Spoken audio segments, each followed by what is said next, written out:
नमस्कार। अब फेरि चुनाव आउन लाग्यो। फागुन 21 गते नेपालले एकचोटि फेरि आफ्नो भविष्य कता लैजाने भनेर भोट हाल्दैछ। तर यो चुनाव अलि फरक छ, हैन त? अलि सामान्य छैन, किनभने हरेक भोटरको मनमा एउटा गहिरो प्रश्न खेलिरहेको छ।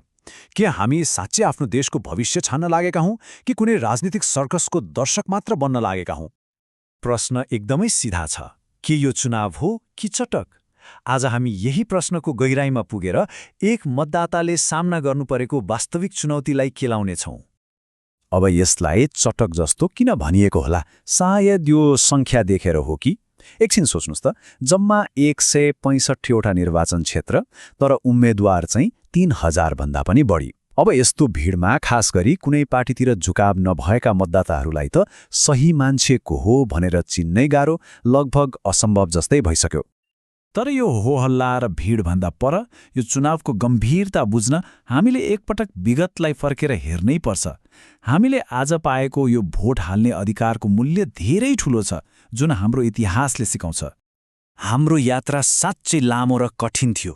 2052 सालको त्यो दशक लामो द्वन्द्व, 2063 को शान्ति सम्झौता अनि 2072 को संविधान, यी केवल क्यालेन्डरका मितिहरू मात्रै होइनन्।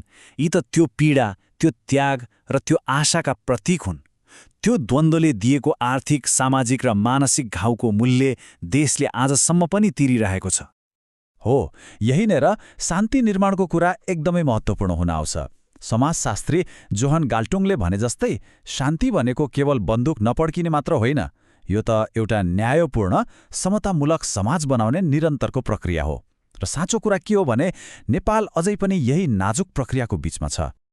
अनि यही नाजुक अवस्थाले गर्दा नै देशको भविष्य स्थिर र सक्षम नेतृत्वमा निर्भर छ। शान्ति निर्माणको यात्रा अझै अधुरो भएकोले असल नेता छान्नु हाम्रो लागि कुनै विकल्प वा रोजाइ होइन, यो त देशको अस्तित्वकै लागि एक अनिवार्य आवश्यकता हो। त्यसो भए हामीले खोज्ने नेतामा कस्ता गुणहरू हुनुपर्छ त? अब हामी मतदाताले उम्मेद्वारहरूमा के कस्ता मापदण्डहरू खोज्नुपर्छ भन्ने विषयमा केन्द्रित हौं। संसदमा बस्ने यी 275 जना, उनीहरू केवल हाम्रा प्रतिनिधि मात्रै होइनन्। उनीहरूले बनाउने हरेक कानून र हरेक नीतिले हाम्रो शिक्षा, स्वास्थ्य अनि सिङ्गो अर्थतन्त्रको दिशा तय गर्छ। उनीहरूको एउटै मात्र निर्णयले देशको भविष्य बनाउन पनि सक्छ, बिगार्न पनि सक्छ। त्यसो भए छान्ने कसलाई त? हेर्नुस्, एकातिर योग्य उम्मेद्वार छन् जोसँग देशको संविधान, राष्ट्रिय हित र भूराजनीतिको गहिरो ज्ञान छ। उनीहरू जिम्मेवार हुन्छन्, सोचेर बोल्छन्, बोलेको कुरा पूरा गर्छन्। अनि अर्कोतिर छन् चट्के उम्मेद्वार, जसको शक्ति भनेकै सामाजिक सञ्जालमा भाइरल हुनु हो। उनीहरू लोकप्रिय त हुन सक्लान्, तर देश चलाउने ठोस भिजन र राजनीतिक चेतनाको भने कमी हुन्छ। र एउटा कुरा एकदमै स्पष्ट छ, भाइरल हैसियत र लोकरिझ्याइको आधारमा छानिएका उम्मेद्वारहरूले देश बनाउँछन् भन्ने आशा गर्नु व्यर्थ हुनेछ। यो भनाइले हामीलाई के सम्झाउँछ भने बाहिरी लोकप्रियताभन्दा उम्मेद्वारको वास्तविक क्षमतामा ध्यान दिनु जरुरी छ। अब कुरा गरौँ मतदाताको विवेकको। अहिलेसम्मको विश्लेषणले एउटा कुरा त स्पष्ट पार्छ कि अन्तिम शक्ति मतदाताकै हातमा छ, र यो शक्तिसँगै ठूलो जिम्मेवारी पनि जोडिएर आउँछ। सबैभन्दा महत्त्वपूर्ण कुरा के हो भने लोकतन्त्रमा अन्तिम शक्ति राजनीतिक दल वा उम्मेद्वारहरूको हातमा हुँदैन। त्यो शक्ति त हरेक नागरिकको एउटा अमूल्य मतमा लुकेको हुन्छ। हो, त्यही एक मतले देशको भाग्य र गन्तव्य निर्धारण गर्छ। यदि आज हामीले बुद्धिमानीपूर्वक छनौट गरेनौं भने भोलि नेतालाई मात्र दोष दिएर उम्किने ठाउँ कतै रहँदैन। र यो जिम्मेवारी बोध विशेष गरी युवा पुस्ताका लागि अझै महत्त्वपूर्ण छ। युवाहरूको सक्रियताले नै त हो नि परिवर्तनको माहौल बनेको। तर राजनीतिमा हतार गरेर हाम फाल्नुभन्दा पहिले तयारी एकदमै आवश्यक छ। त्यसैले पहिले आफ्नो ज्ञान, सिप र क्षमता बनाउनमा ध्यान केन्द्रित गर्नु नै बुद्धिमानी हुन्छ। जब योग्यता विकास हुन्छ, राजनीतिक अवसरले आफै पछ्याउनेछ।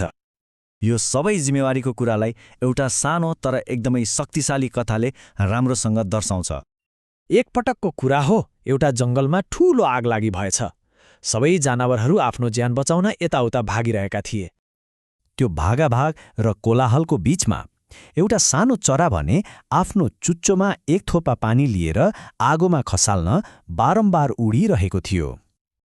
उसको त्यो प्रयास देखेर अरूले हाँस्दै सोधे, ए सानो चरा, तिमीलाई साँच्चै लाग्छ तिम्रो चुच्चोको एक थोपा पानीले यो डढेलो निप्छ भनेर?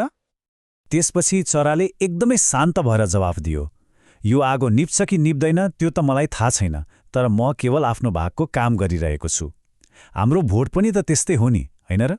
सायद एउटै भोटले रातारात सबै कुरा बदलिँदैन होला, तर परिणाम जे आए पनि आफ्नो नागरिक कर्तव्य पूरा गर्नु हो, त्यो चाहिँ सबैभन्दा महत्त्वपूर्ण कुरा हो। त्यसैले अन्तिम प्रश्न हामी सबैका लागि हो, के हामी आफ्नो भूमिका निभाउन तयार छौँ? यो चुनाव चटक होइन, यो हाम्रो भविष्यको फैसला हो र त्यो फैसला गर्ने अधिकार हाम्रो हातमा छ।